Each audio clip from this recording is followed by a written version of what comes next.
Sehemu ya mwisho kabisa ni hii hapa, Jagwa, Silvester, tunaiongelea Pasaka. Pasaka tulioiongelea mwanzo katika kitabu cha Kumbukumbu la Torati, Kutoka wapi huko, mafundisho ya Agano la Kale iko katika Kutoka 12, ambao ndio Pasaka ambayo inatakiwa watu waifanye, na masharti yake ya Pasaka yamewekwa pale. Na sisi masharti yetu ya Pasaka katika Yesu Kristo imeandikwa katika Mathayo 26:17, Yohana 13, Wakorintho wa kwanza 11, Wakorintho wa kwanza 5 kuanzia mstari wa 5 kuendelea. Pasaka yetu sisi ambayo ni Pasaka yetu Kristo ametolewa, na jinsi ya kuila Pasaka imeandikwa pale, na hakuna mtu anayetimiza hiyo Pasaka. Kingine, hii Pasaka iliyofanyika hii mimi naita Pasaka ya mpinga Kristo, kwa sababu mimi ni mwalimu katika Yesu Kristo. Kinachofanyika mimi sijakiona, na hii Pasaka iliyofanyika ni ya mapokeo. Yesu alianza kufunga. Yesu kabla ya kufunga alibatizwa kwanza mto Yordani. Alipomaliza kubatizwa akafunga siku 40. Alipomaliza kufunga siku 40 akaenda Nazareti alipolelewa, akaanza kuhubiri watu waamini injili ya kweli na kuwafundisha watu waamini yeye. Akakaa miaka 3.5, ndio baadaye akala Pasaka. Baada ya kula Pasaka siku ya Jumapili akakaa katikati hapa, akaja akakamatwa, akafa, akafufuka siku ya Jumapili asubuhi, akafufuka kama nilivyosema, atakufa siku ya tatu atafufuka. Akafufuka kweli. Alipofufuka wanafunzi wake wakufanya sherehe, bali aliwaambia mkae hapo hapo mtulie mpaka nitakapowaletea nguvu kutoka juu. Na kweli alifanya hivyo, alikaa pale siku mpaka alipokuja siku 40. Alikaa pale siku 40, mwezi mzima alikaa pale na zaidi. Na wakati wanakula ile, hata Yesu alipoondoka, ile Pasaka waliendelea kuiadhimisha, na katika kuiadhimisha Pasaka hawakufunga siku 40. Hakuna andiko hilo maagizo kwamba kwenye Biblia kabla ya kula Pasaka watu wafunge siku 40. Mwenye andiko hilo aije. Na kama haipo, hayo ni mapokeo, ni mafundisho ya mashetani na ni mafundisho ya mpinga Kristo, ni mapokeo. Kwa nini wanadamu tunaishi kwa mapokeo, atuifuate Biblia? Kama kuna mwenye andiko kwamba kabla ya kufunga kabla ya Pasaka mnatakiwa mfunge siku 40, andiko hilo halipo, ni mapokeo. Na kabla na mnapofunga siku hiyo ya Pasaka kuna Ijumaa Kuu, andiko hilo hakuna siku iliyozidi siku nyingine kwenye Biblia, wala hakuna mwezi uliozidi mwezi mwingine katika Biblia. Hakuna. Mafundisho yao ya mafundisho ya mpinga Kristo. Kama kuna andiko lolote mtu yote mwenye Biblia, kwenye Biblia na andiko linalosema kwamba leo ni Ijumaa Kuu, atoa. Hayo ni mafundisho ya mashetani. Ni mafundisho ya upagani, ni imani za kipagani. Hakuna Ijumaa Kuu. Kwamba siku hii hamna kula nyama. Jamani, mwenye andiko hilo atoe. Hakuna. Kwa sababu chakula ni kwa tumbo na tumbo ni kwa chakula. Nitalisoma hilo andiko katika Wakorintho wa kwanza 8. Hakuna nyama, hakuna nyama. Utakula wakati wote, muda wote. Nyama ikikukataa wewe acha kula. Chakula chochote kikukataa wewe usile kwa ajili ya afya yako. Lakini hakuna. Vyote ni mapokeo. Pasaka inafanyika kwa ajili ya kushiriki mwili wa Yesu Kristo, na hakuna mtu mwingine anatajwa pale.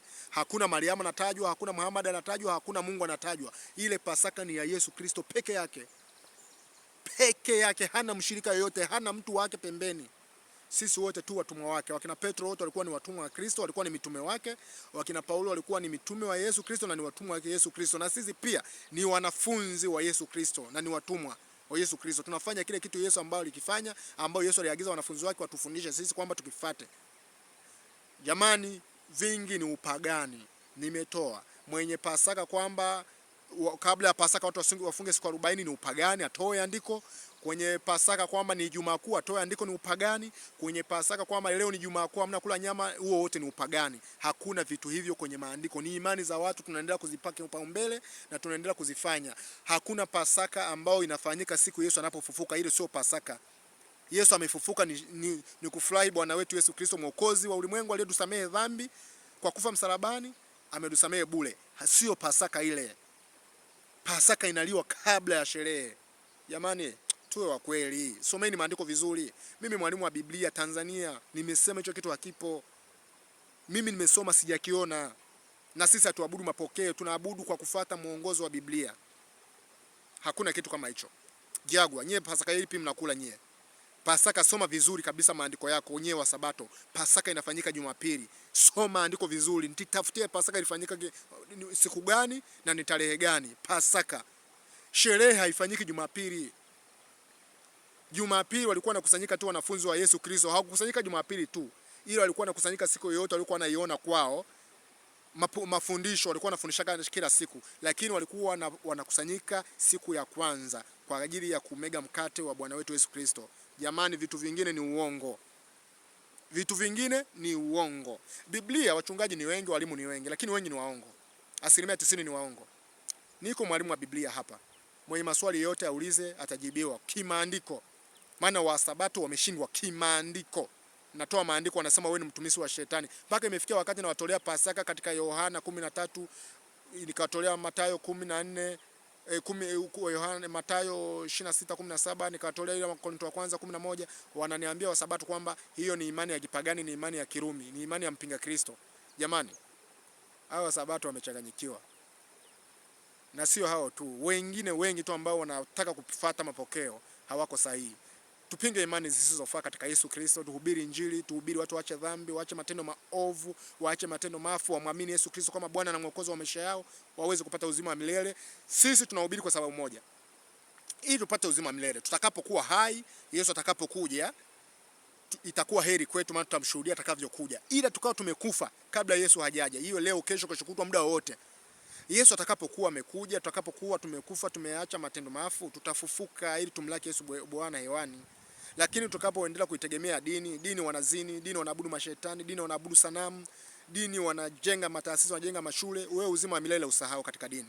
Kwa sababu dini hawafundishi kweli. Dini hawafundishi Biblia. Dini wanafundisha tamaa zao. Ndio maana mchungaji wa Lutheran hawezi kwenda kufundisha Katoliki. Mchungaji padri hawezi kwenda kufundisha Lutheran, wala hawezi kwenda kufundisha Sabato, wala hawezi kufundisha Anglikana, kwa sababu wale wana mapokeo yao wenyewe, wana Mungu wao, wana madhehebu yao, wana mafundisho yao ambao sio Biblia kabisa. Kwa sisi tunamtazamia Yesu Kristo ambaye ni ndani ya Biblia. Ni ndani ya ambaye yeye ndo anayeokoa, yeye ndo anaye chemichemi ya maisha ya wanadamu, yeye chemichemi ya uhai, chemichemi ya maji ya uzima ni Yesu Kristo. Wote tunawatangazia muamini Yesu Kristo. Hatuna dini, hatuna dhehebu, bali ni kusanyiko la Yesu Kristo, la wanafunzi wanaoamini katika Yesu Kristo, tunaokubali kuonyana, tunaokubali kufundishana, tunaokubali kuyaacha matendo maovu. Kila siku tunapigana katika hii miili kuacha matendo ya dhambi, kuacha uasherati, uzinzi, uabudu sanamu, kutengeneza masanamu, kuchora masanamu, kuyaabudu na kuyatumikia na kuweka sehemu tunapokusanyikia kama wanafunzi wa Yesu Kristo, kuacha ufilaji, ulawiti, ulevi, vyote hivyo ndio dhambi. Kuacha uchawi, kwenda kujiunga mafrimasoni huko, vyote hivyo ndio dhambi. Tunapigana mbiu tuviache katika Yesu Kristo, na vimeandikwa. Na mtu akiuliza swali katika hivyo tunamjibu kimaandiko. Wewe mtu akikuuliza kuhusu dini yako imetoka wapi, nani alianzisha, mtume, utatoa jibu gani? Tuache mapokeo tuweze kupata uzima wa milele. Bwana, hapa ndio mwisho. Ni mwalimu wa Biblia. Bwana, sadaka yako usiache kuwasaidia wahitaji na uache dhambi. Hiyo ndio ombi langu. Saidia wahitaji na usiache kumsaidia. Wakati wote ukiwa nacho wewe toa. Ndio unapobarikiwa. Hivyo ndio kazi yako. Jiwekea hazina isiyopungua. Acha dhambi. Haya matendo niliyosema yaache ili tuweze kupata uzima wa milele.